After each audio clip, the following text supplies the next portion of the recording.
আল্লামা মামুনুল হক বের হয়েছেন, আলহামদুলিল্লাহ। উনিও আমার সাথে ছিলেন পাশের রুমে। আমি আশা করি কোরআনে কারিমের সূরা কসসের এই 85 নম্বর আয়াত আমাদের জীবনেও প্রতিফলিত হবে ইনশাআল্লাহ। আমি মাওলানা মামুনুল হককে দেখেছি 2.5 ঘন্টা 3 ঘন্টা নামাজে দাঁড়িয়ে 2 পারা 2.5 পারা তেলাওয়াত করত। হাফেজ তো আমি আমার পা লেগেছে তো, অথচ 1.5 পারা 2 পারা পড়তেই আছে। তারা আমি পড়তাম 3 বছর একাধারে ওনার সাথে, যেহেতু আমরা সেজদা দিতাম প্রায় 45 মিনিট 50 মিনিট 1 ঘন্টায় এক সেজদায় কেটে যেত। ও মনে হইতো না যে আসলে দুনিয়ায় আছি কিনা। বাংলায় কথাগুলো আমরা মনের কথাগুলো সব আল্লাহকে বলতে পারতাম। এখানে একটা মাসলা বলা হয়, যারা আরবিতে কথা বলতে পারেন না বা বোঝেন না আরবি, বাংলা ভাষায় যেটাই বলতে চান সেজদায় বলবেন। সেজদায় যেয়ে নফল নামাজে অথবা সুন্নত নামাজে বাংলায় আপনার মনের কথাগুলো আবেগ দিয়ে কান্না জড়িত কণ্ঠে যতক্ষণ পারে, অন্তত 35 মিনিট 40 মিনিট আধা ঘন্টা 1 ঘন্টা পরে বসে থাকে। কারণ সেজদায় থাকলে আল্লাহ সবচাইতে বেশি খুশি হয়, আর আপনিও একটা আলাদা মজা পাবেন। দ্বীনের দায়ী হিসাবে যে মানুষগুলো দায়িত্ব পালন করার জন্য এসেছে বাংলার বিভিন্ন প্রান্ত থেকে, আল্লাহ রাব্বুল আলামিন ওই মানুষগুলোর দ্বীনের খেদমত যেন কবুল করেন, বলেন আমিন।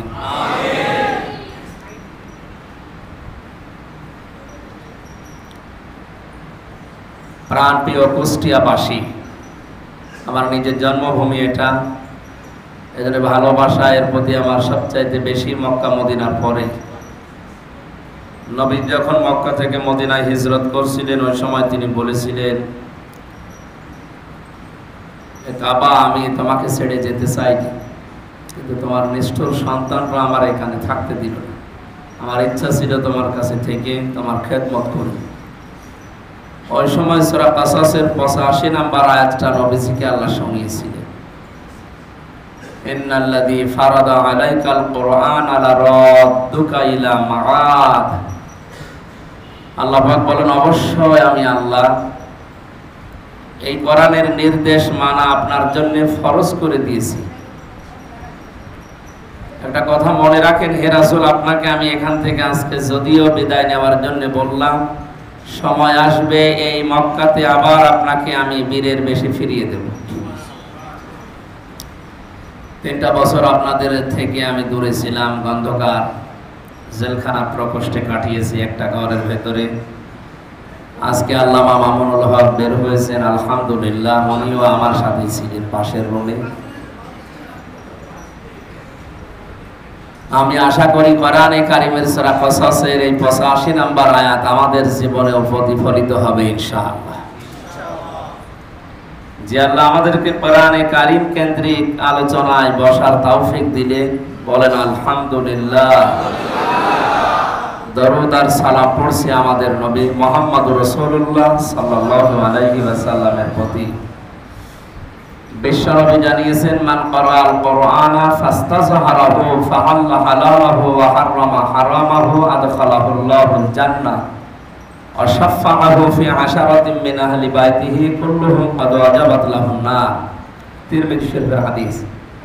যেহেতু কোরআন এবং হাদিস থেকে সরাসরি কথা বলছি, খুব মন লাগিয়ে দিল লাগিয়ে শুনবেন। প্রতিটি কথার ভেতরে শিক্ষা বের হবে ইনশাআল্লাহ। এই যে বসুন, কেউ নড়াচড়া করবেন না। কথাবার্তারা তো দূরের কথা, নড়াচড়া করা যাবে না। এদিকে তাকে অ্যাক্টিভ পাবে, ওরা আধা ঘন্টা কথা বলবেন সব। এই হাদিসের মর্ম মানে 3টা বিষয় এখানে আল্লাহর নবী জানিয়েছেন আমাদেরকে। যে ব্যক্তি কোরআন পড়ে কি করে বলেন তো? আমি নামাজের আগে নামাজ ভাঙ্গার কয়টা কারণ বলেছিলাম? 19টা। এখানে যদি একটা একটা করে জিজ্ঞাসা করে 19 জন মিলেও মনে হয় 19টা বলতে পারবে। হাসতেছে, অথচ এই 19টার একটাও যদি বাদ হয়ে যায় আপনার নামাজ মাঠে মারা যাবে, কিচ্ছু হবে না। কি বললাম শব্দটা আপনি টের পেয়েছেন? যে 19 জন মিলেও আপনি 19টা কারণ বলতে পারছেন না।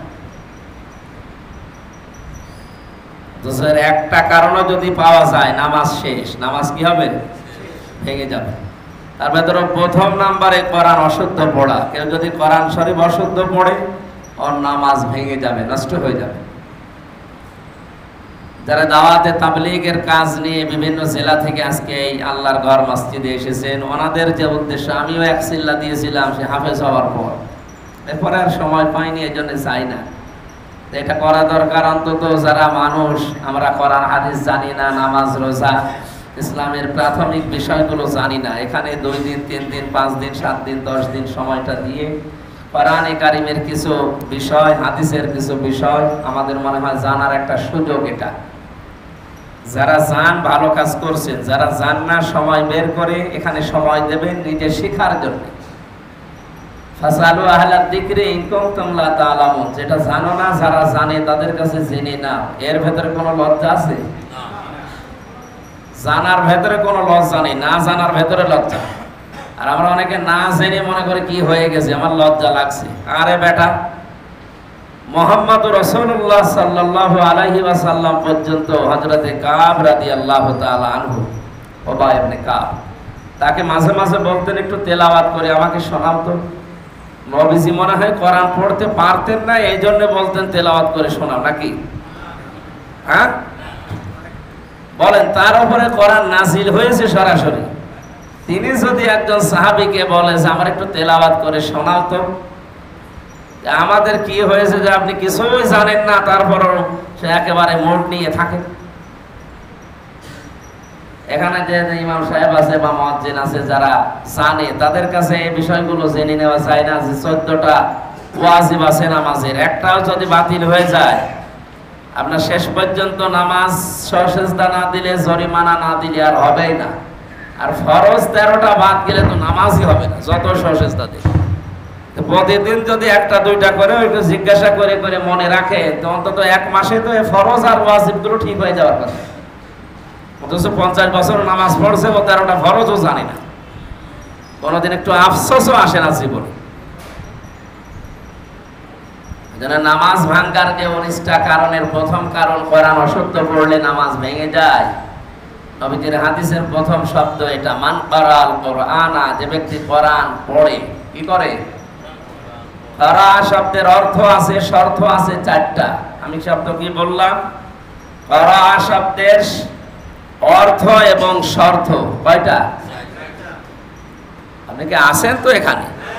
হ্যাঁ, করা, রাতালা, তালাওয়া, এগুলো কোরআনে কারিম পড়ার শব্দ। আল্লাহ কোরআনে নিজে দিয়েছেন। তো পড়া, কোরআন শরীফে কোরআন পড়ার ব্যাপারে শব্দ পেলাম কয়টা? 3টা। করা, রাতালা, তালাওয়া, এই শব্দগুলো বিভিন্ন বাবের কারণে শাব্দিক অর্থ পরিবর্তন হয়ে কোন জায়গায় মাজি, মোজারে, আমর, নেহি, এই সমস্ত শব্দে রূপান্তরিত হয়ে ব্যবহার হয়েছে, কিন্তু বিষয় আসল মাজদারে কারা, রাতালা, তালাওয়া। এর অভিধান দেখবেন 3টাই হচ্ছে, কেউ যদি কোনো বিষয় পড়তে চায় তাহলে তাকে প্রথমেই শুদ্ধ করে পড়া লাগবে। কি করে? শুদ্ধ করে পড়া লাগবে। আর নামাজ ভাঙার যে 19টা কারণ, তার প্রথম কারণ কি? কোরআন যদি কেউ অশুদ্ধ পড়ে, ওর নামাজ আর হবে না। আপনাদের তো সৌভাগ্য, এই যে পাশে একটা মাদ্রাসা দেখে আসলাম, যদিও আমার বাড়ি কুষ্টিয়া, আমি ছোটকাল থেকে বরিশাল, চুয়াডাঙ্গা, কুষ্টিয়া চিনি না। আর চেনার মতো তো পরিবেশও নেই, কুষ্টিয়ায় ঢুকতেই তো পারি না।